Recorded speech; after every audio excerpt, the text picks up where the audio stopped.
Municipal schedule తొలుత కలెక్టర్లు ఎస్పీలతో video conference, అనంతరం సిఎస్ డీజీపీతో సమావేశం, ఆ తర్వాత షెడ్యూల్ విడుదల రెండో వారంలో ఎన్నికలు.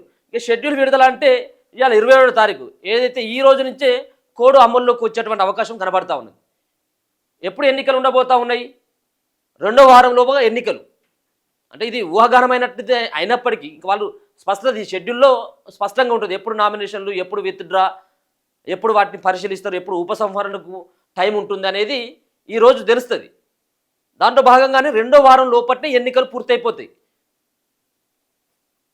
మున్సిపల్ ఎన్నికల షెడ్యూల్ విడుదలకు రంగం సిద్ధమైంది.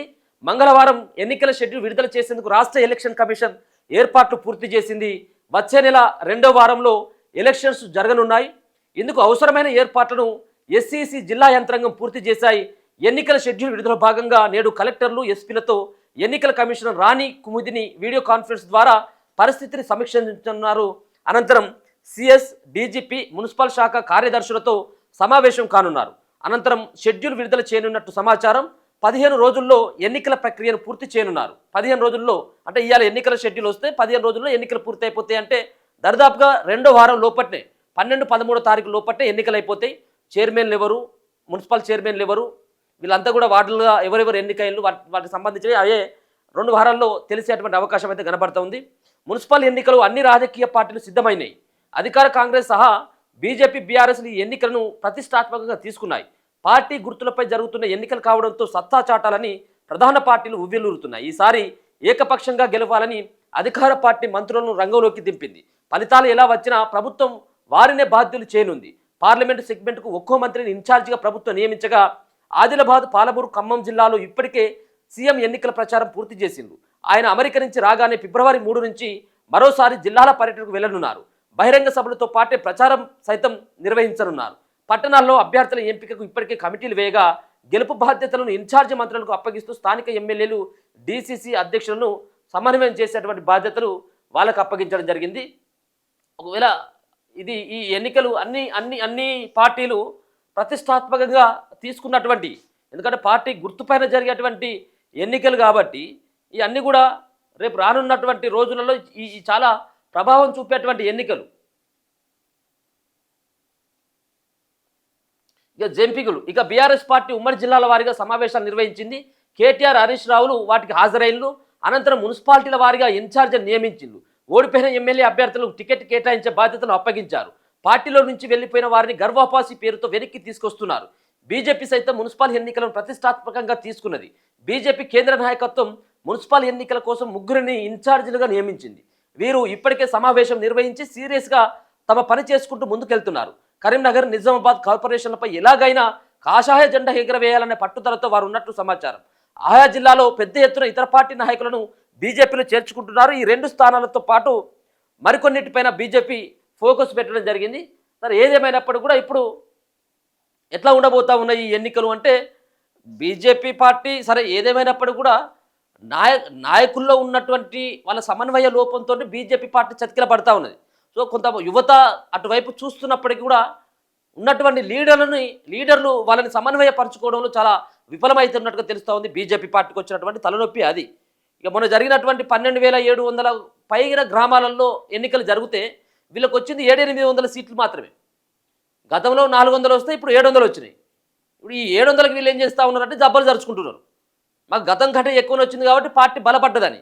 మరి ఈ విధంగా ప్రతి 5 ఏళ్లకోసారి జరిగేటువంటి ఎన్నికల్లో 300 పెరుక్కుంటూ పోతే వీళ్ళకు 10 ఏళ్ళు అయినప్పటికీ కూడా 10 ఏళ్ళు కాదు ఇంకొక 10 సార్లు ఎన్నికలు జరిగినా కానీ మెజార్టీ సీట్లు గెలుచుకోలేరు కదా.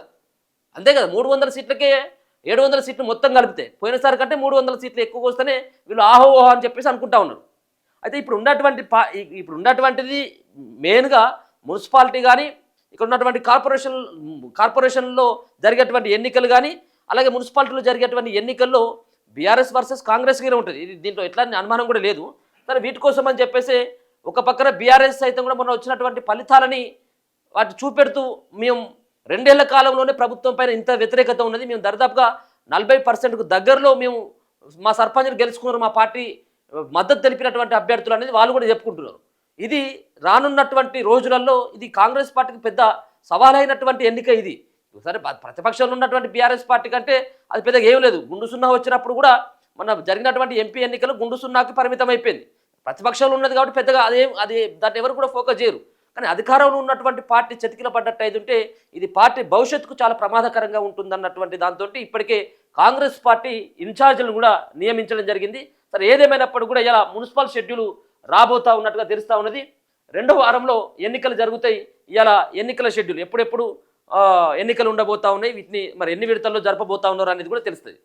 రాష్ట్రంలో 116 మున్సిపాలిటీలు 7 కార్పొరేషన్లలో 2996 వార్డులు డివిజన్లకు ఎన్నికలు జరగనున్నాయి. వీటిలో 52 లక్షల మంది ఓటర్లు తమ ఓటు హక్కును వినియోగించుకోనున్నారు. ఇప్పటికే ప్రభుత్వం ఎన్నికలకు అవసరమైన రిజర్వేషన్ల జాబితా, ఎన్నికల సన్నద్ధతను తెలుపుతూ ఎన్నికల సంఘానికి లేఖ రాసింది. ఎన్నికల రిజర్వేషన్లు, ఎన్నికల షెడ్యూల్ విడుదలకు మధ్య ఇంత గ్యాప్ ఎప్పుడు రాలేదని అధికారులు చెబుతున్నారు. రిజర్వేషన్లు ఖరారు కాగానే షెడ్యూల్ వచ్చేదని గుర్తు చేస్తున్నారు.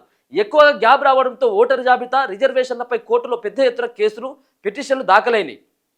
ఎన్నికలకు అవసరమైన బ్యాలెట్ పేపర్ సోమవారం కొంతమేర రాష్ట్రానికి రాగా మంగళవారం మిగతాది రానుంది. వచ్చినట్టే జిల్లాలకు అధికారులు పంపిస్తున్నారు. ఇప్పటికే 16 జిల్లాలకు బ్యాలెట్ పేపర్ చేరింది. మరో 16 జిల్లాలకు సంబంధించి నేడు సరఫరా కానుంది. దీనికోసమే ఎన్నికల షెడ్యూల్ ఆలస్యమైనట్టు సమాచారం. చేతికి పెట్టే ఇంకు సైతం జిల్లాలకు సరఫరా అయింది. సో ఇందాక ఇక ఈ పేపర్ల ప్రింటింగ్ ఉంటుంది కదా, పార్టీ గుర్తుపైన జరిగేటువంటి ఎన్నికలు కాబట్టి ఇవి అంతా కూడా ఈ బ్యాలెట్ పత్రాలే తోటే ఈవీఎంలు కాదు, బ్యాలెట్ పత్రాలతోటే ఎన్నికలు జరుగుతాయి. కాబట్టి ఈ వచ్చేసరికి కొంచెం లేట్ అయిపోయిందట. ఎప్పుడైనా కానీ ఈ ఓటర్ల జాబితా సిద్ధం చేసుకున్నటువంటి 1-2 డేస్లోనే ఎన్నికల షెడ్యూల్ రిలీజ్ అయ్యేది గతంలో. కానీ ఇప్పుడు దాదాపుగా 10 రోజుల గ్యాప్ వచ్చింది. కాబట్టి ఇప్పటికైనా ఈ ఉన్నటువంటి రాష్ట్ర ఎన్నికల సంఘం, రాష్ట్ర సర్కార్ సైతం కూడా ఈ ఎన్నికలని ఇలా విడుదల చేసేసి షెడ్యూల్ని రెండో వారంలో ఎన్నికలకు వెళ్ళేటువంటి అవకాశం స్పష్టంగా కనబడతా ఉంది. 116 మున్సిపాలిటీలు, 7 కార్పొరేషన్లు, 2996 వార్డులకు ఎన్నికలు జరగబోతా ఉన్నాయి.